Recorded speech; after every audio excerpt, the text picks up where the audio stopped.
ওরে দিয়েছি বাজার করার জন্য, বাজারে না যায় জায়গায় এসে মনে হয় নিশ্চয়ই কোনো বিটির সাথে কথা বলছে। ও তুমি আইছো এই জায়গা?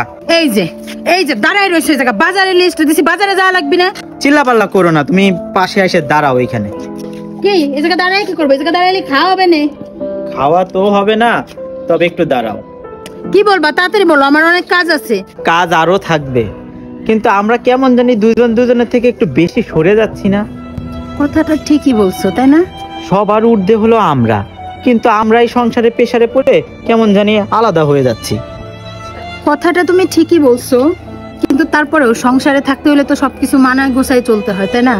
যা হবার হয়েছে, কিন্তু আসলে এখন আমাদের দুজনের উচিত দুজনের প্রতি অনেক মনোযোগী হওয়া, তাহলে পরে আমরা অনেক দূর যাইতে পারবো। কিন্তু আগেই যদি এরকম অনীহা হয়ে যায়। অনীহা? তুমি ঠিকই বলছো, এটাকে অনীহাই বলে। আসলে আমরা দুজনের প্রতি মানে সবসময় ব্লেম দিতেই ব্যস্ত, কেউ কাউকে বোঝার চেষ্টা করি না। কিন্তু আমাদের উচিত ছিল কিন্তু একজন আরেকজনকে বোঝা। যাই হোক, আমরা এখন থেকে এসব না করে দুজনের প্রতি প্রতিজ্ঞাবদ্ধ হয়ে আমরা দুজনকে বোঝার চেষ্টা করব এবং কেউ কাউকে দোষারোপ করবো না, তাইলে এই সম্পর্কটা মনে হয় সুন্দর হবে। ঠিকই বলছো, আসলে আমাদের কিন্তু উচিত দুজনকে বোঝা। এটা যদি আমরা করতে পারি ইনশাল্লাহ আমরা আরো অনেক ভালো থাকতে পারবো আগের থেকে। আগের কথা তোমার মনে নাই? আমরা কেউ কাউকে ব্লেম দিতাম না, দুজনকে বুঝতাম, সম্পর্কটা কত সুন্দর ছিল।